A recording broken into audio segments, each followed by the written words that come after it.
With all that being said, what's good, family? I'm Martez Kelly. We got Chris King here. Y'all watched the video from last week, and we just want to go through, do his property tour. He just gave y'all a whole lot of game. Pull out your notepad, pull out your pen, pull out your paper, and write this stuff down. Because if you're a real estate agent, even thinking about becoming an investor, you're learning from a guy who actually is an investor. Hi guys, welcome to Martez Kelly's real estate channel. This is Martez Kelly, and welcome to the channel. So a little bit about this deal. We got it under contract for $90,000. I found the property actually on the MLS. That's the multiple listing service. Real estate agents have access to that. I found it on the MLS. That's not how all investors go about finding their properties. There's different ways: auctions, MLS, off-market properties. But this specific deal we found on the MLS. I had actually just got out of a contract on another deal that I had submitted. But they were asking $130,000 for it. We negotiated them down to 90. The way we did that, honestly, I believe it was just timing. He received a bunch of offers that weren't where he wanted the price to be at, and that just made sense. So real estate investing is all about numbers and making sure the numbers make sense. So 90,000 just made sense. So I think it was the timing of it. We came in at the right time when he was like, yeah, I'm not gonna get 130 for it. I give it to you for 90. The way I financed it, I went through a hard money lender, and it's different reasons you can go for a hard money lender or not. With me, I didn't have the equity in myself just to go put out $90,000, so I had to finance it. It's always better to use OPM, other people's money, to finance a real estate deal because it takes less risk off of you. So I used hard money because with traditional financing, you usually need 2 years of W-2s or 1099s, your bank statements. It's a little bit more harder to deal with, and I didn't have all of that to qualify just because it's my first year as a real estate agent. So with the hard money lender, the only thing that they care about is making sure that the deal is going to be profitable. They want to check your credit score, and they want to make sure that you have at least enough money in the bank for the down payment.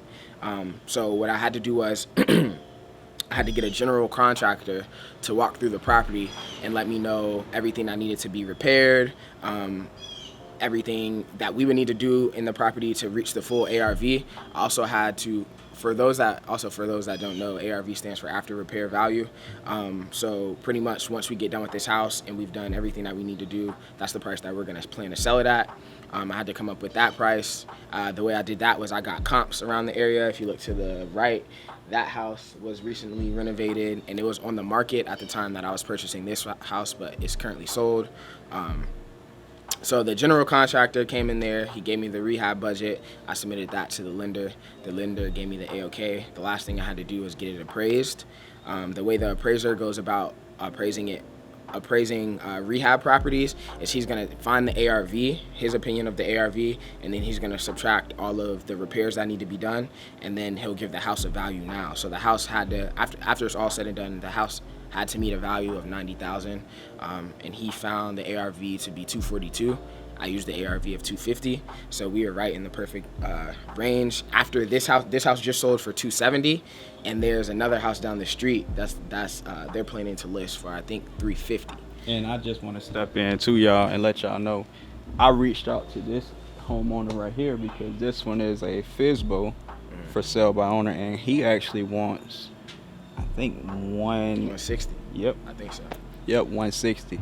But that's crazy, bro. Yeah. So when it's all said and done, and after we get done with doing all the repairs to this property, we're hoping to get it on the market for maybe the low 300s, high 2s, and go from there. I may also another thing is it's important to have multiple exit strategies. So when doing the repairs, we want to do them correctly. So when we go to resell the property, the buyer's gonna have it inspected. So if we do everything correctly, we don't have to worry about the inspector pointing out anything. We don't have to go back and put more money into it. So I wanna have multiple exit strategies. One exit strategy, we're just gonna sell the property to another buyer. Another extra strategy is I'll refinance it. I purchased the property under an LLC. What that does is that takes the liability off of yourself, and that puts the liability on the company, majority at least of the liability. So if anything went wrong or I defaulted, they would not come for Chris King, they would come for King and King Real Estate. Smart. Yeah, and so I would refinance it under, another extra strategy is I would refinance it under my name. and then rent it out to someone. And then I would get that residual income monthly, and I would have a property under my name, and we would take out the cash, the equity that we got in the house, and just put it in probably 2-3 more properties, do the same thing, refinance those, get 6-7 more properties, and build that portfolio. And just to let y'all know, I'm not a tax professional or anything like that, but if I'm not mistaken, if you refinance some money out of a home, that's actually not taxable. Am I right or am I wrong? I believe you're right. Exactly. Yeah. But let's go ahead and do the property tour, bro. Y'all seen before he actually started taking walls down and drywall and stuff, but we actually about to see how it's looking right now. We behind you, bro. Let's do it. Oh, we took out all the lights. So it's gonna be a little dark. Yeah. So we're in the process of taking down all the sheetrock off the walls. We want to see what's behind the walls. The house it does have issues with the foundation, and we want to check behind the walls to see termite damage and what we have to deal with, because we want to make sure we do it correctly. So we want to start with everything that doesn't look good and everything, all the technical stuff, so then we can start making the house look really nice. The goal is, right now it's a 3-bedroom, 1 bath. The goal is we want to add another bathroom, potentially, but like I said, we have to take down the house, or take down the walls, understand the foundation, and then we'll rework the floor plan. The bathroom is this way, so this would be like a living area. We also want to take down this wall, right? Behind this wall is the kitchen. We want to take down this wall and put like an island in the middle, and then just completely renovate the kitchen. This house currently doesn't have an AC system or an HVAC system. It just has this, so we're definitely going to install that. It does have a new roof, but the contractor was telling me there may be some issues with the roof and how it's set up and what they did. So we're going to take down the ceiling so we can get to the roof and understand everything that's going on in there.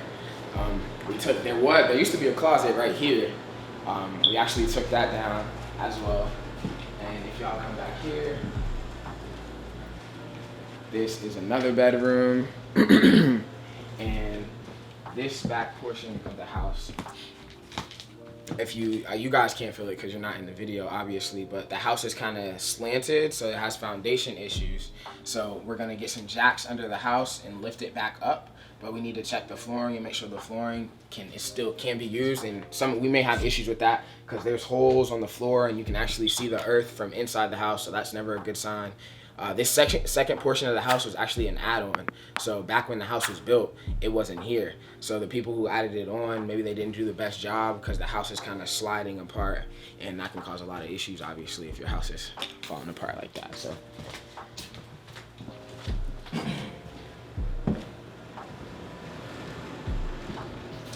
Back here we have the kitchen. Like I said, the goal is going to be to tear down that wall, maybe put an island.